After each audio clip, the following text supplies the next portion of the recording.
दुकानों पर name plate को लेकर सपा हुई हमलावर। दुकानों पर नेम प्लेट लगाने के योगी सरकार के फैसले पर समाजवादी पार्टी के प्रदेश अध्यक्ष श्यामलाल पाल ने बड़ा बयान दिया। उन्होंने कहा कि सरकार को सांप्रदायिक नहीं होना चाहिए। सपा प्रदेश अध्यक्ष ने कहा कि दुकानों पर नेम प्लेट लगाने की कोई ज़रूरत नहीं है। उन्होंने कहा कि नेम प्लेट को लेकर आम जनता में नाखुशी रही है। सुप्रीम कोर्ट में पहले ही इसको लेकर आदेश पारित कर दिया। सरकार को कोर्ट के आदेश के बारे में समझने की ज़रूरत है। सपा प्रदेश अध्यक्ष श्यामलाल पाल ने कहा कि जनता सरकार और न्यायपालिका के काम को अच्छे से समझती है। सपा प्रदेश अध्यक्ष श्यामलाल पाल ने कहा कि यह देश सांप्रदायिक नहीं है बल्कि धर्मनिरपेक्ष देश है। सभी लोगों को सामाजिक, राजनीतिक और आर्थिक भागीदारी मिल सके, इसके लिए हमारी पार्टी काम कर रही है। सपा प्रदेश अध्यक्ष ने कहा कि देश और प्रदेश में पूरी तरह से हिटलरशाही हावी है। सपा मुखिया ने कहा कि कोई भी हिटलरशाही 10 साल से ज़्यादा नहीं चलती। केंद्र में 10 साल के शासन की इनकी हिटलरशाही का पता अब आम जनता को पता चल गया है। लोकसभा चुनाव में 400 पार का नारा दिया था, जिसको आम जनता ने नकारते हुए 240 पर रोक दिया। वहीं उन्होंने और कुछ क्या कहा, और ये सुनाते हैं विस्तार से। प्रयागराज से ब्यूरो रिपोर्ट। प्रदेश में इनकाउंटर को लेकर काफी सवाल उठ रहे हैं।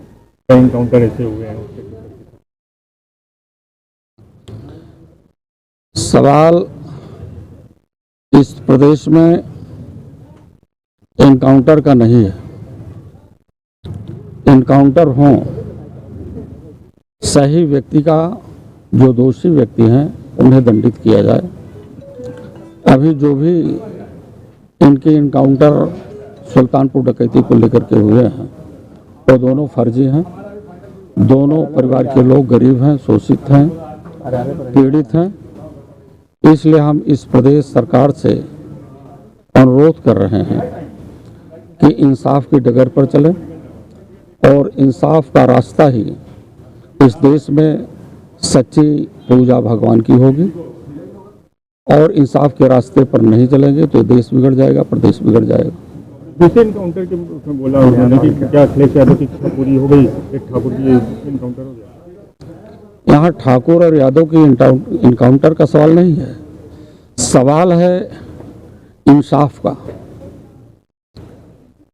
सुल्तानपुर की डकैती में सीसी फुटेज कैमरे लगाए गए थे, उसमें दोषियों को पकड़ें, डकैती करने वालों को जेल में भेजें, दंडित करें। ये देश सभी जात धर्म के लोगों का है। इंसान से एक इंसाफ की जो उम्मीद होती है उस रास्ते पर मुख्यमंत्री को चलना चाहिए। और पूरी तरह से इस समय उत्तर प्रदेश की शासन व्यवस्था में गुंडा राज स्थापित है। न तो महिलाओं का सम्मान सुरक्षित है। सुरक्षा के सवाल पर तमाम ऐसे बेटियों के साथ जो स्कूल जाती हैं, स्कूल जाने के बाद वो घर वापस नहीं आ पा रही हैं, उनके पास सामूहिक रेप हो रहे हैं और रेप के बाद मर्डर भी हो रहे हैं। और साथ ही साथ उनके आँख और तमाम ऐसे शरीर के अंग हैं जिनको विक्षिप्त कर दिया जा रहा है।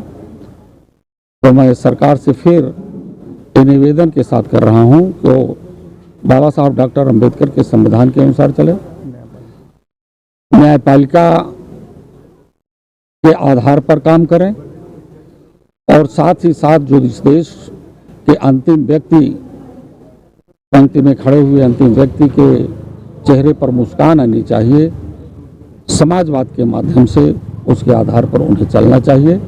नहीं तो आज पूरी तरह से नौजवान आक्रोशित है, किसान भी आक्रोशित हैं और महिलाओं को सुरक्षा के नाम पर जो पीड़ा है, जो दर्द है, आने वाले 2027 के चुनाव में निश्चित रूप से इस प्रदेश का नौजवान, महिलाएं, मजदूर सभी लोग बदला लेने का काम करेंगे। दुकानों पे नाम प्रदर्शित करेंगे और जात प्रदर्शित करेंगे। यही तो इनकी सांप्रदायिक भावना है।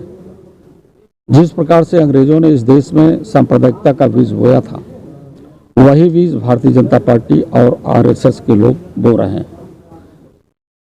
इस देश में बाबा साहब डॉक्टर अंबेडकर ने एक बड़ा लोकतंत्र दिया। लोकतंत्र को खतरा है और इस लोकतंत्र में रहने वाले ऐसे लोग जो इंसाफ की राह पर चलना चाहते हैं, जो वास्तव में जिनके अंदर इंसानियत है वो अपनी इंसानियत को भी नहीं कर पा रहे हैं। गिन गिन करके उन्हें सांप्रदायिकता के आधार पर उनको पीड़ित किया जा रहा है, उन्हें प्रताड़ित किया जा रहा है। इसलिए हम सभी लोग मिलकर के भारतीय संविधान को बचाने के लिए, लोकतंत्र को बचाने के लिए और जो ओबीसी एससी का आरक्षण है, एसटी का, आदिवासियों का, उसे सुरक्षित रखने के लिए संघर्ष कर रहे हैं। क्योंकि इन्होंने दिखा दिया इस देश में नई संसद बना करके और उस नई संसद में शेंगोल की स्थापना कर दिया और जो वास्तव में शेंगोल राजतंत्र का प्रतीक है, कुलीन तंत्र का प्रतीक है। इसलिए ऐसे राजतंत्र और कुलीन तंत्र को जब कभी भी बाबा साहब डॉक्टर अंबेडकर जी, डॉक्टर लोहिया जी और धरती पुत्र मुलायम सिंह यादव ने सपनों में भी नहीं देखा था। इसलिए ऐसी लोकतंत्रशाही व्यवस्था को, जो वास्तव में अपने आप को हिटलर वाली तानाशाही की व्यवस्था से मुल्क को चलाना चाहता है, उसको देश की जनता नहीं बख्शेगी। आज आप आए हैं परिषद के यहाँ से काम लेने, क्या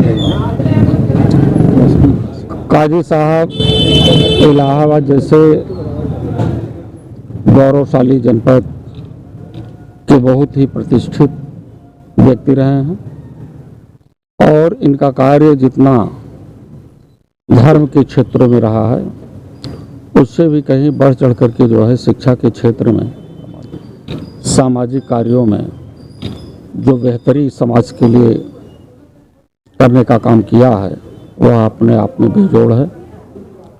ऐसे शख्स के न रहने पर समाज आज दुखी है और इस दुख की पावन बेला पर समाजवादी पार्टी के राष्ट्रीय अध्यक्ष श्री अखिलेश यादव जी ने उनके परिवार के बीच में हमें भेजने का कार्य किया है और हम सभी मिल करके जो उनके आदर्श रहे हैं उनके पद चिन्हों पर चल करके हम इस शहर की उस गौरवशाली परंपरा को आगे बढ़ाने का कार्य करेंगे। कांग्रेस भी फूलपुर के लिए वो कर रही है, वो कह रही है अगर जरूरत पड़ी तो 200 सीट पे हम अपने कैंडिडेट उतारेंगे। तो क्या तकरार है गठबंधन में? कोई टकराहट नहीं है। कांग्रेस पार्टी के राष्ट्रीय अध्यक्ष और समाजवादी पार्टी के राष्ट्रीय अध्यक्ष चुनाव की घोषणा के पूर्व ये तय कर लेंगे कि किनको किन सीटों पर लड़ना है चुनाव। किस तरीके से तैयारियां हैं उपचुनाव को लेकर? हमारी तैयारियां जिस प्रकार से लोकसभा 2024 की तैयारी थी उसी प्रकार से पूरे उत्तर प्रदेश की 10 उपचुनाव को लेकर के पूरी तैयारी है। एक तरफ जनता चुनाव लड़ेगी और दूसरी तरफ सरकार चुनाव लड़ेगी, तो सरकार हारेगी और जनता जीतेगी। फूलपुर में क्या कैंडिडेट सपा का होगा या फिर कांग्रेस का? ये हमारे राष्ट्रीय अध्यक्ष जी इसको तय करेंगे और कांग्रेस के राष्ट्रीय अध्यक्ष। और जो काम करने वालों को ये है कि अपनी जाति प्रदर्शित करनी पड़ेगी, इसको लेकर के क्या करेंगे? देखिए, इस संदर्भ में कार्यपालिका, व्यवस्थापिका और न्यायपालिका है। सरकार को सांप्रदायिक नहीं होना चाहिए।